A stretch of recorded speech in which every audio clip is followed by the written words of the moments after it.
साथियों नमस्कार, कैसे हैं आप सब।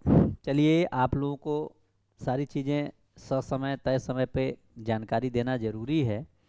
और हम आज बात करेंगे बिहार भर्ती 2025, यानी जिसकी चर्चाएं बहुत तेज गति से है और बहुत ही दमदार वैकेंसी एएसओ वैकेंसी की बात करेंगे, यानी बीएसएससी सीजीएल 4 की बात करेंगे।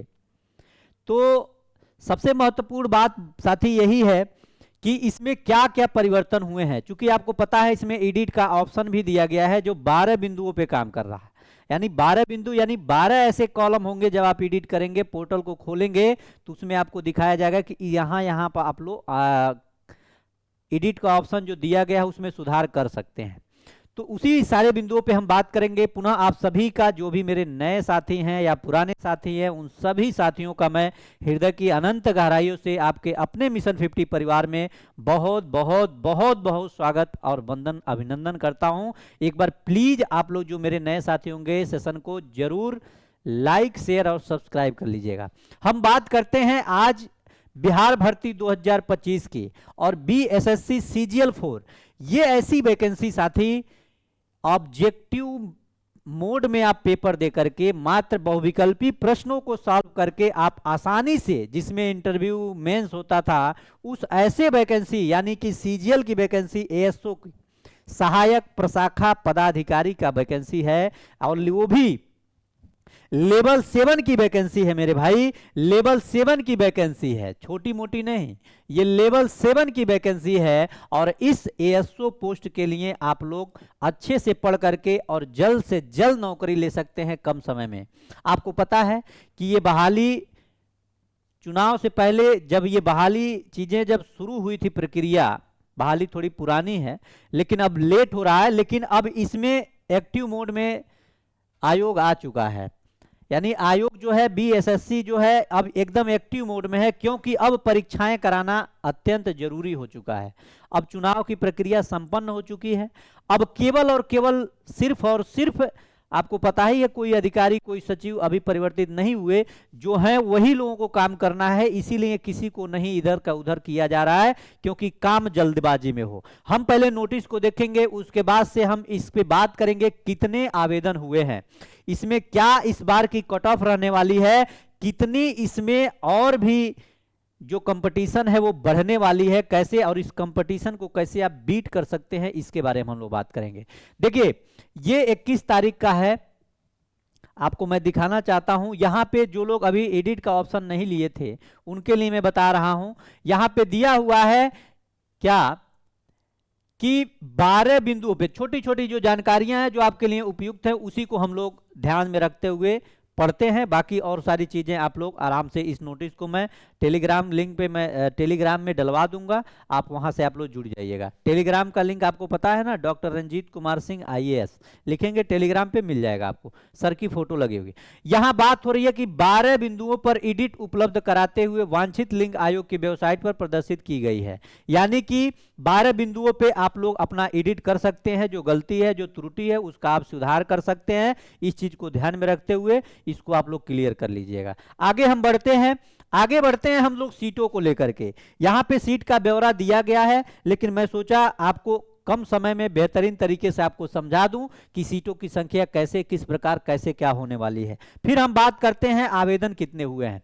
ये बीएसएससी सीजीएल 4 की बात मैं कर रहा हूं। इसमें सीट पहले क्या थी, जब बहाली आए तो सीटों की संख्या 1064 थी, याद हो। इसमें ऐड हो गया किस चीज का, 342 इसमें ऐड हो गया। केवल सहायक प्रशाखा पदाधिकारी का अब 1406 पोस्ट हो गया। याद रखिएगा, बहुत ही दमदार बहाली है।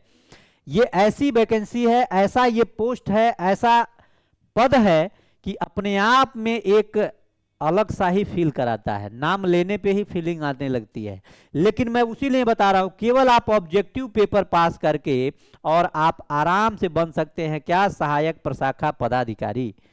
तो इसलिए आप इस पे जोर लगाइए और पढ़ना शुरू करिए। सब कुछ वही है जैसे एईडीओ के लिए आप जुड़े हुए हैं, जैसे टीआरई 4 के लिए जुड़े हुए हैं, उसी तरह से जो सब्जेक्ट कॉमन, मैंने कहा था कि पर्टिकुलर एक चीज की तैयारी करके आप सफलता को हासिल नहीं कर, कब तक आप वेट करेंगे वैकेंसी आएगी पढ़ेंगे, कब तक पढ़ेंगे, कब तक नहीं। लेकिन कुछ न कुछ चीजों को मिला करके जो आपका सामान्य चीजें हैं, जैसे जीएस सबके लिए सामान्य है, जीके सबके लिए सामान्य है, रीजनिंग सबके लिए सामान्य है, मैथ सबके लिए, इस तरह से अगर आप रिलेट करके पढ़ते हैं तो लगभग एक साथ 2 से 3 परीक्षाओं की तैयारी करके और कहीं न कहीं सफलता हासिल कर सकते हैं। आगे बढ़ते हैं। अब इस प्रकार से टोटल पदों की संख्या हो गई है 1883। ये तो हो गई पदों की संख्या साथी। अब हम बात करते हैं, पदों की संख्या तो इतनी हो गई, लेकिन अब हम बात करते हैं अपने मेन बिंदु पे। मेन बिंदु ये है कि ये जो 5/2025 विज्ञापन संख्या 05/2025 है मेरे भाई, इस विज्ञापन संख्या में जो है इसमें आवेदन कितने हुए हैं मैं आपको बता दूं कि लगभग 15 लाख प्लस आवेदन हुए हैं। समझिएगा, 15 लाख प्लस आवेदन हुए हैं। पिछले बार ही जब बीएसएससी सीजीएल 3 जब आया था उस समय भी लगभग 10 लाख आवेदन हुए थे, लेकिन ये 15 लाख प्लस आवेदन में जो रजिस्ट्रेशन हुआ है इसका, और रजिस्ट्रेशन में आपको पता है किसी का कुछ गलत होता है तो दोबारा रजिस्ट्रेशन करता है, या फिर अगर कोई और प्रॉब्लम होता है, गलतियां होती हैं तो भी दोबारा रजिस्ट्रेशन करता है, तो उसके लिए आप 15 लाख छोड़। लेकिन 12 लाख प्लस 12.5 लाख के आसपास इस बहाली में विद्यार्थी बैठने वाला है। रिकॉर्ड आवेदन हुआ है, और बिहार की कोई भी बहाली हो अब तो ये नॉर्मल हो चुका है कि 10 लाख प्लस 7 लाख प्लस आपकी आवेदन होना तय है। इसलिए मैं चाहता हूं कि सब लोग अच्छे से, ईमानदारी से, बढ़िया से इस चीज को पढ़ें।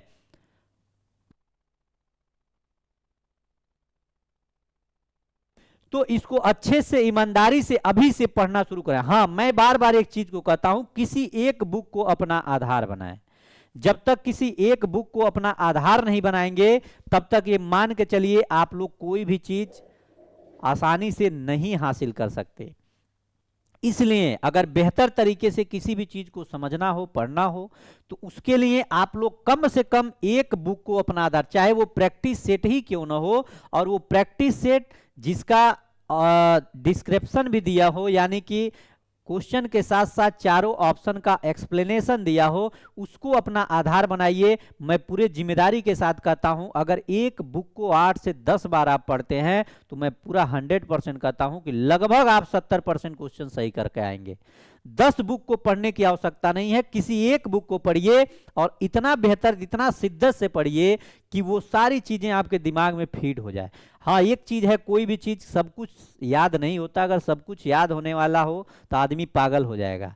कुछ चीजें सिचुएशन के हिसाब से याद हो जाती हैं। यानी आप पेपर देने जाते हैं, आप बिहार के बारे में बहुत सारे डाटा आप नहीं याद कर सकते, लेकिन ऑप्शन के अनुसार उस चीज को रिलेट करके तैयार कर लेते हैं। इसलिए मैं कह रहा हूं कि ये पेपर, ये बहाली आपके लिए एक रामबाण सिद्ध होने जा रही है। और सबसे ज्यादा आवेदन है, अदर स्टेट के भी अभ्यर्थी यहाँ पे आवेदन किए हैं। घबराना नहीं है, परेशान नहीं होगा, आपको इसका लाभ मिलेगा। बिहार एसएससी में आपको डोमिसाइल का लाभ मिलेगा, और आप लोग इसको अच्छे से पढ़ करके अभी से तैयारी करना शुरू करें और आराम से पेपर क्वालिफाई करके आप बन सकते हैं सहायक शाखा पदाधिकारी।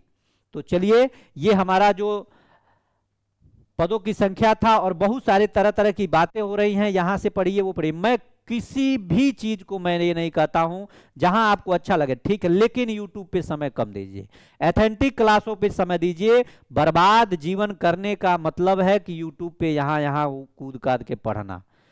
एक जगह रहिए, व्यवस्थित रहिए, अच्छे से 1 घंटे ही क्लास करिए, लेकिन वो एकदम आपको पॉजिटिव फील कराए, हल्का फील कराए। लोडेड पढ़ाई नहीं होना चाहिए। प्रोफेसर यशपाल जी का कहना क्या है, शिक्षा बिना बोझ की होनी चाहिए। तो वैसा ही होना चाहिए, बिल्कुल आपके मानसिक स्थिति को डैमेज न करने वाला हो, उस हिसाब से आप पढ़ाई करिए, 100% आप सफल होंगे। बाकी चलिए, मैं मिलता हूं आपसे नेक्स्ट सेशन में, तब तक अपना ख्याल रखें, पढ़ाई करें। बाकी अगर कोई भी दिक्कत हो तो आप इस वीडियो के अंत में कमेंट करके बताएं, मैं आपका जवाब दूंगा। बहुत बहुत धन्यवाद। नमस्कार, जय हिंद साथियों।